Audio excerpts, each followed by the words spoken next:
Kenapa Surya Paloh mendadak pro-intoleran? Saya yang rakyat kecil aja bisa melihat Anies juga punya prestasi. Anies cuma dompleng mengkosmetik dirinya. Dia tidak membangun DKI. Kalau mau dibanding dengan pemerintah sebelumnya Ahok, ya nggak ada apa-apa. Contohnya sekarang lah sudah kita lihat Anies. Bingung dia kan, nggak punya prestasi, semua janjinya kosong. Indonesia sejak dulu kala tetap dipuja-puja bangsa. Bapak memilih orang-orang ini, yang dua orang ini bagi saya ini punya mental NKRI. Saya tidak bermasalahkan kalau dua orang ini memimpin negeri ini. Masing-masing punya pengalaman hidup yang bagus. Seorang yang apa adanya dan tegas. Begitupun juga Ganjar punya sifat rakyat, kerja yang baik, dan dipinta oleh mayoritas rakyat yang mungkin bisa mewariskan, melanjutkan kerja Presiden Jokowi. Tapi ada satu yang aneh. Bapak kenapa kok menominasikan Anies? Kalau nggak salah dulu waktu pilkada mendukung Ahok. Padahal Anies itu juga katanya pernah ada di kepengurusan Nasdem atau gimana lah, saya nggak tahu, pernah terlibat di dalam Nasdem. Di situ saya lihat kejujuran Pak Surya Paloh tetap mengedepankan mana yang menurutnya baik. Tapi kenapa kok saat ini Bapak menominasikan Anies? Ini kontradiksi Pak saya. Bapak pertama mengatakan menolak politik identitas.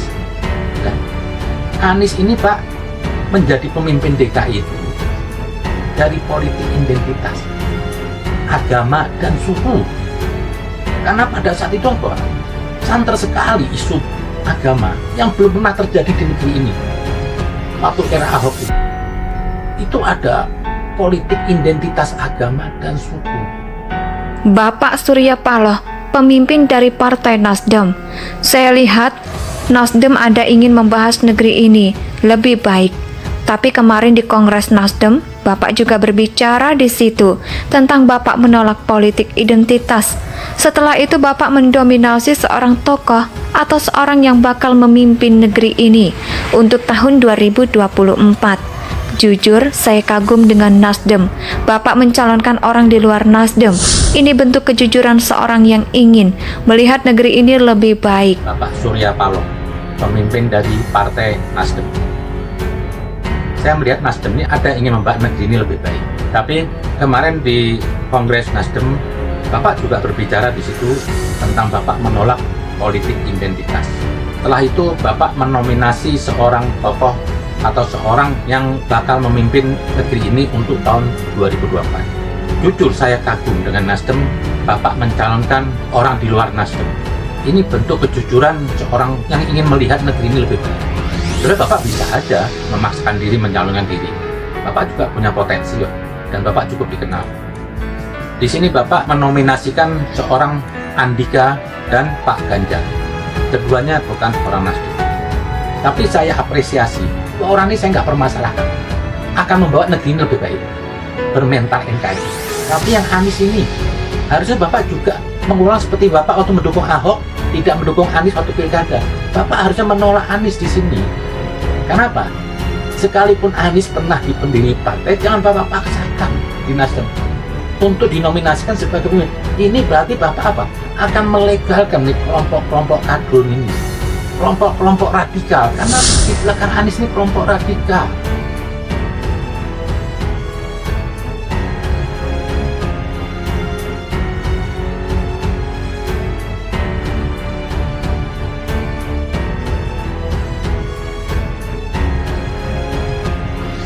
Berarti Bapak ingin membuka peluang, ingin membenarkan kelompok mereka ini yang mengusung Anies dengan politik identitas keagamaan, sentimen agama. Ini berbahaya Pak. Pak, mungkin kalau suku itu masih bisa diredam.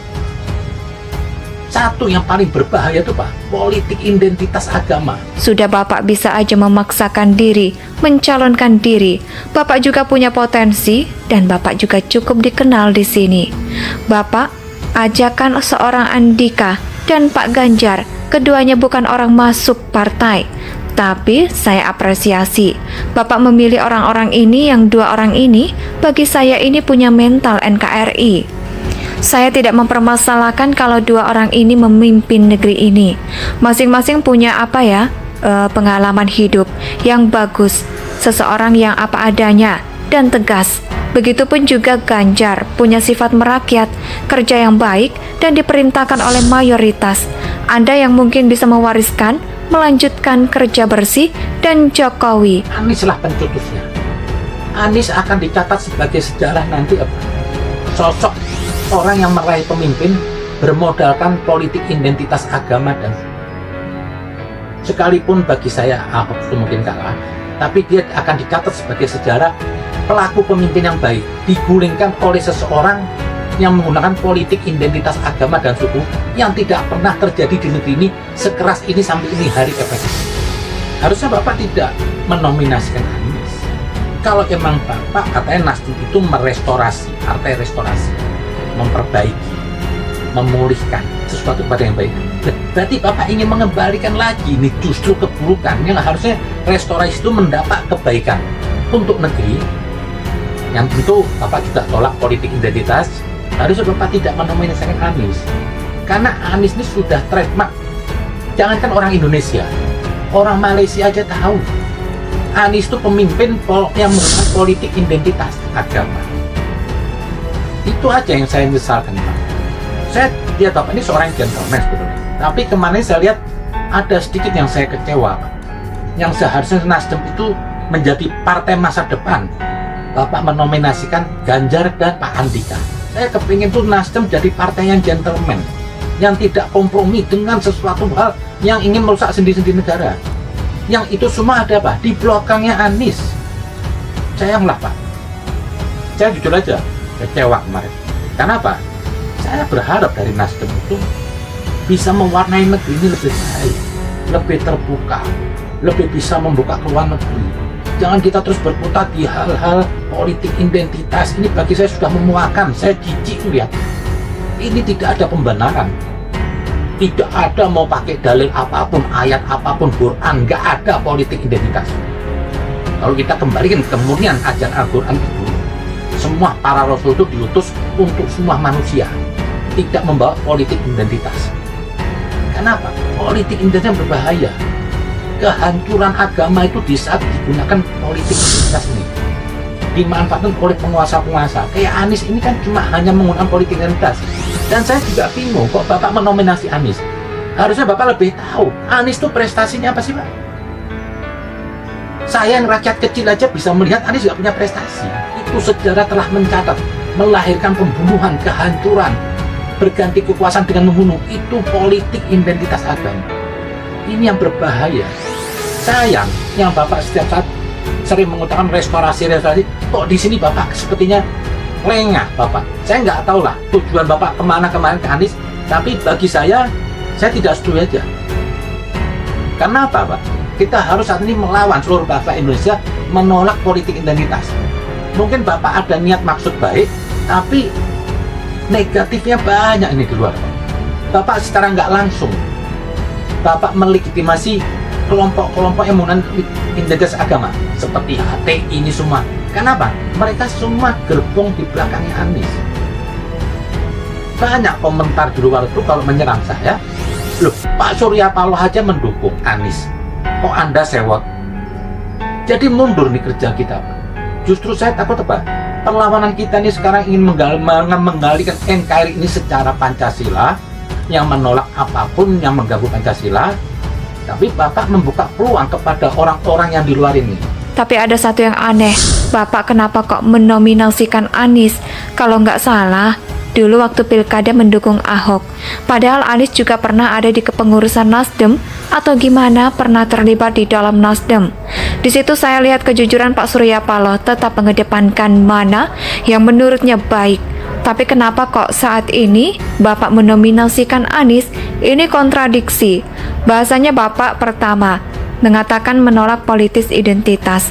Anies ini Pak menjadi pemimpin DKI itu dari politik identitas, agama dan suku. Ujar Habib Kribo. Anies cuma dompleng mengkosmetik dirinya.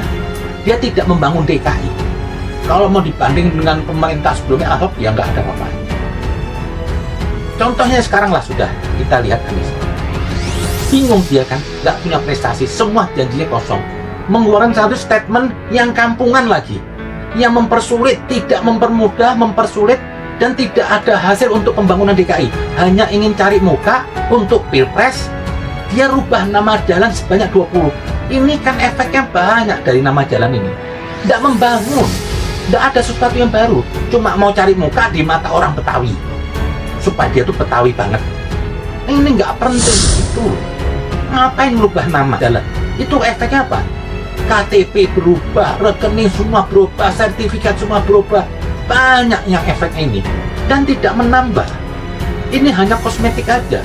Kalau Anies tuh mau urusin tuh banjir-banjir di kota Jakarta, sungai-sungai dirapikan, itu lebih penting daripada merubah jalan. Tapi karena saat ini Anies kalap di akhir masa jabatannya dan dia menyadari gagal, nggak punya suatu prestasi, akhirnya apa? Dia membuat satu gerakan-gerakan cuma kosmetik aja.